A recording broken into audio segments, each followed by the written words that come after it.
você percebe que ali há um demônio. Você percebe ali o espírito do mal. Mas aqui, nessa passagem onde lemos em Números, aqui nós percebemos o que faz o Espírito de Deus. Quando o Espírito é de Deus, a pessoa está no Espírito Santo, a pessoa está cheia do Espírito de Deus. Ele quer trabalhar. Esses homens não falavam com eloquência, mas quando receberam o Espírito de Deus, eles começaram a pregar. E receberam o Espírito de Moisés, começaram com autoridade, com competência, começaram com autoridade santa. O Espírito Santo de Deus também tem autoridade. Por isso, quando nós recebemos uma repreensão, muitas das vezes, como diz a Bíblia, a princípio ela pode vir dolorosa, mas ela traz refrigério à nossa alma. Aleluia. Se a repreensão está te levando ao Espírito Santo, está te levando à santidade, essa repreensão é a repreensão de Deus. Aceite-a. Então, ali no arraial continuaram, mesmo depois que aqueles homens foram cheios do Espírito, profetizaram, 2 homens continuou profetizando. Dos 70, só ficaram 2, os outros não mais, mas os 2 continuaram.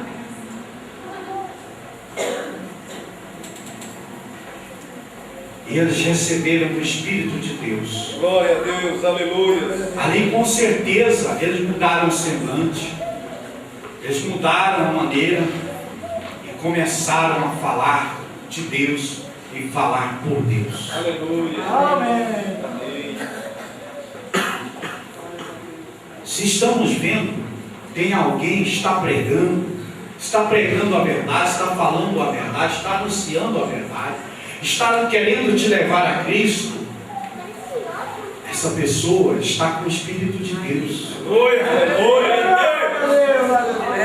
Mas se alguém está querendo te arrastar de alguma forma, querendo te levar às vaidades dessa vida, as ilusões dessa vida, ali está um espírito demoníaco querendo te arrastar, te levar, porque ele é maligno. Às vezes no princípio te faz um belo convite, um generoso convite, mas está querendo te levar. Nós vamos ler aqui uma segunda parte em Atos dos Apóstolos, capítulo 13, versículo 4. Vamos lá para Atos dos Apóstolos, capítulo 13, versículo 4.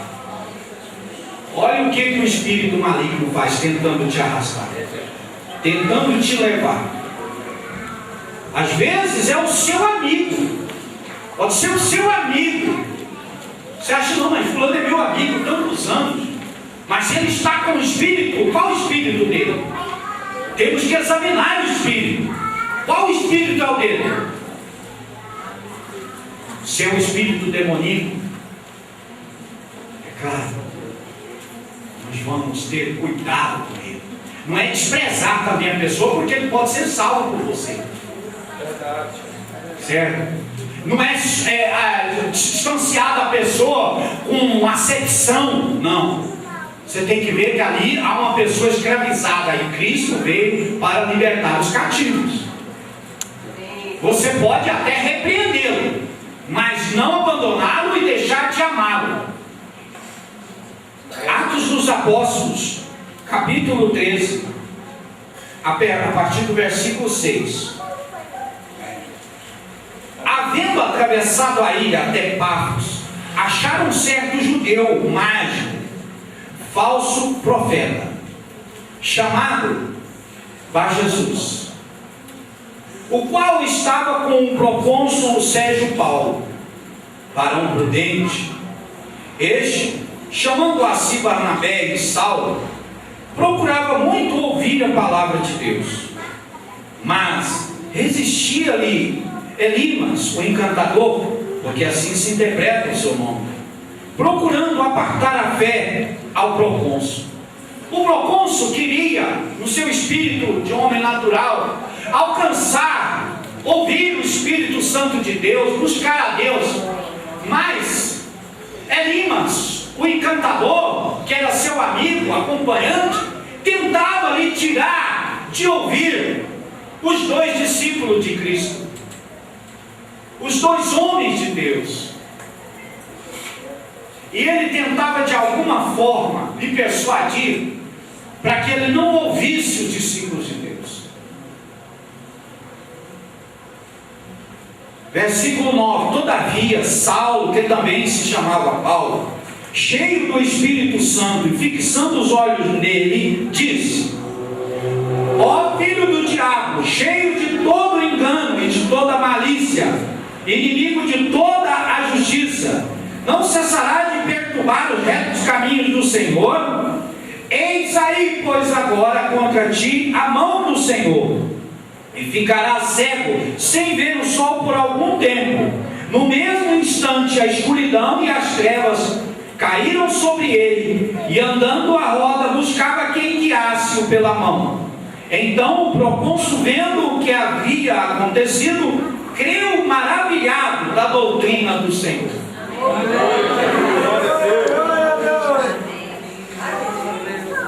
Observamos Graças a Deus. que ele tentava tirar o procônsul de ideia. Estava ali, um amigo. Às vezes você pensa que é simplesmente a pessoa, mas ele estava cheio do Espírito, ele estava possesso de demônios, querendo tirar o outro para fora. Você já encostou em alguém assim? Alguém já encostou em você assim? Nós temos que ter cuidado.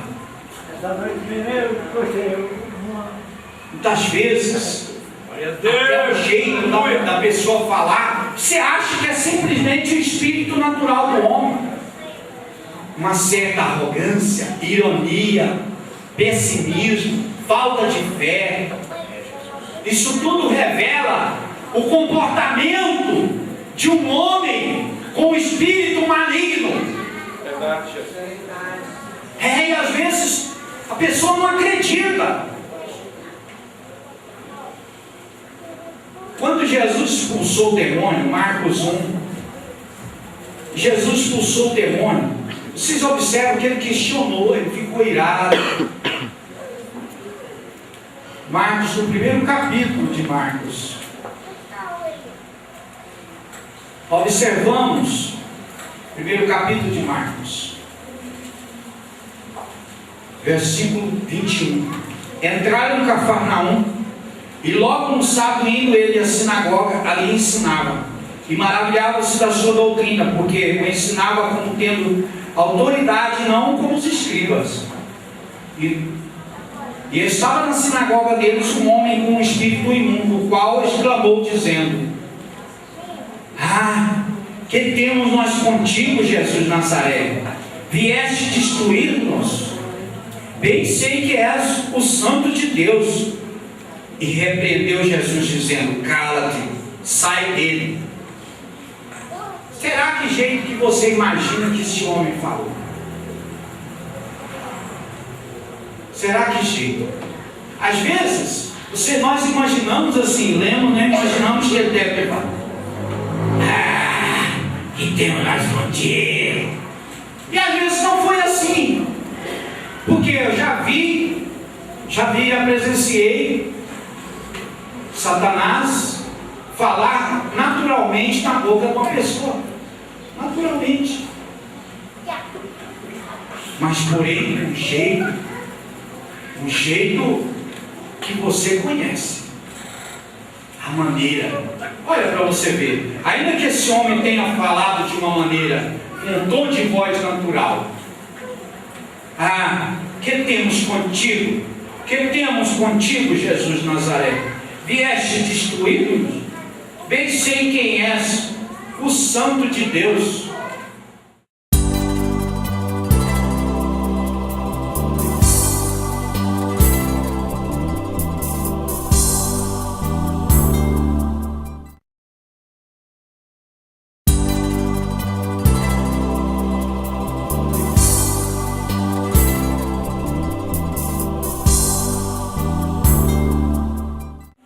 que dizem por aí que Deus não prova, eu desconheço o espírito que está pregando, porque Deus prova, e é a palavra de Deus, quando diz lá em Apocalipse, no capítulo 3, versículo 19 e 20: eu castigo e exorto todos quanto amo.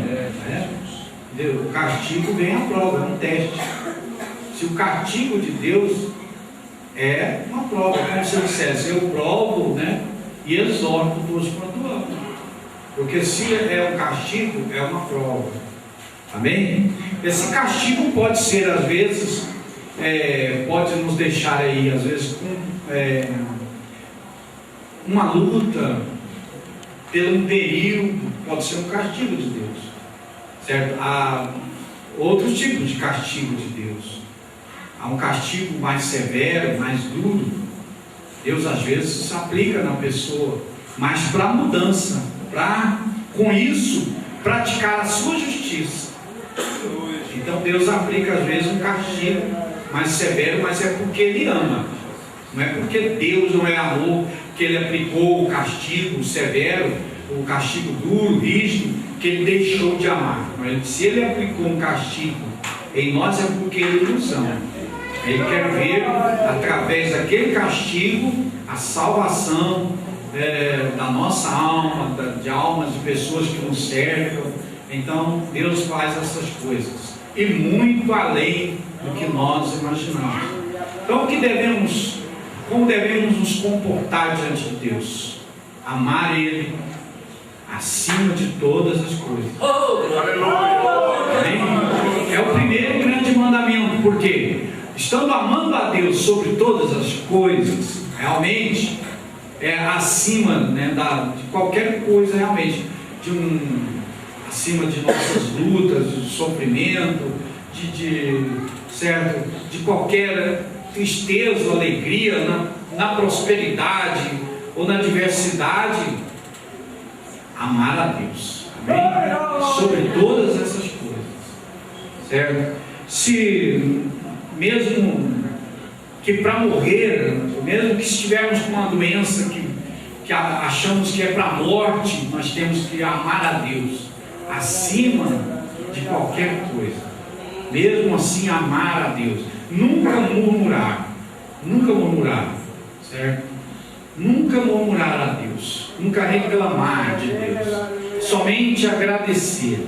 Então Deus se alegrará conosco e nos dará a vitória, seja para curar da enfermidade ou para nos dar a vida após essa vida, após a morte, dar-nos a vida eterna, para morar com Ele em sua glória, ou para nos dar a cura. Alguma coisa Ele vai fazer, mas que seja que cremos, temos que crer que tudo é por Ele, ou para morrer ou para viver. Amém? Então nós vamos ver alguns exemplos que agradou a Deus, que entrou para a história. Há muitas passagens, mas eu escolhi essa daqui de Gênesis, no capítulo 22, para começar a nossa meditação. Gênesis capítulo 22.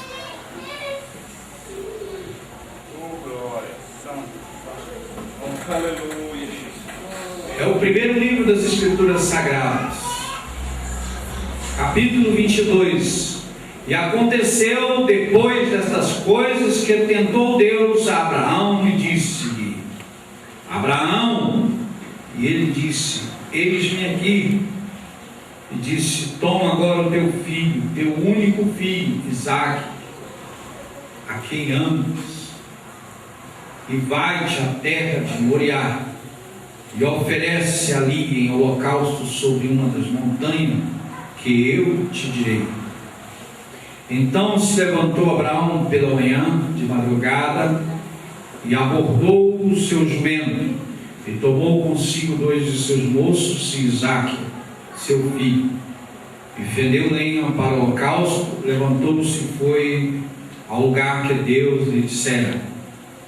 Ao terceiro dia levantou Abraão os seus olhos e viu o lugar de longe, e disse a Abraão aos seus moços: ficai aqui com o jumento, e eu e o moço iremos até ali, e, havendo adorado, tornaremos a vós.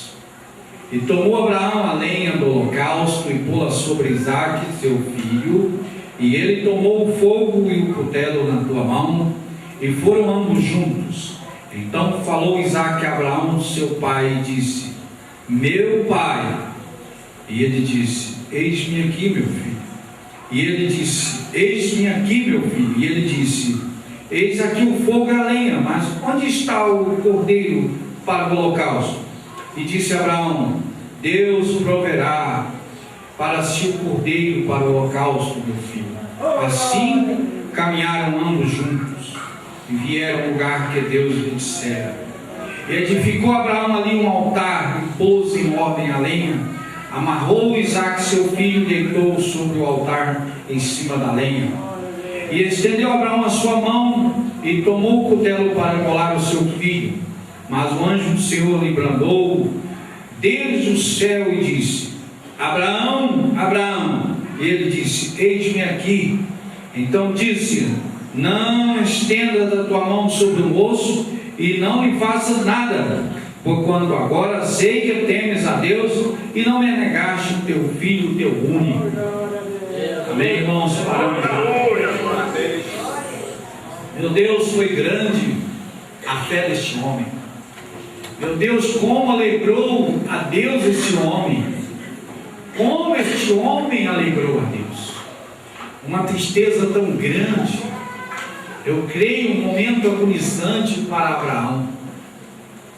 É fácil lermos aqui, observarmos, lendo, é muito fácil. Principalmente para quem já conhece a história escritas aqui em Gênesis 22. Mas imaginamos, meus irmãos, o quanto foi difícil para aquele pai. Muita gente aqui já é pai, muita gente aqui é mãe, dá na mesma, e sabe que não é fácil. Quanto agradou a Deus essa fé, que entrou para a história. Abraão, Deus considerou como pai de todos, pai da fé até Cristo, e continua sendo um pai de exemplo, um grande pai de exemplo, nosso patriarca Abraão.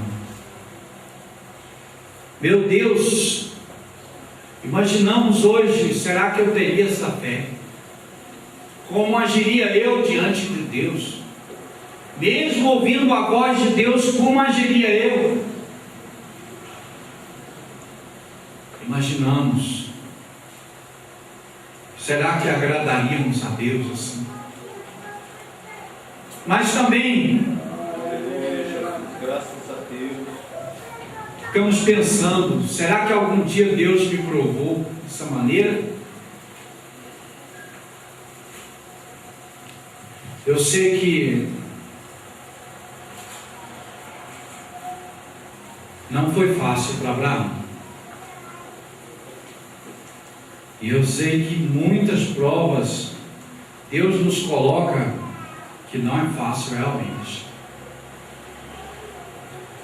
Mas, não murmurando de Deus, de nada, somente adorando a Deus, agradecendo em tudo, que nós vamos agradar a Deus.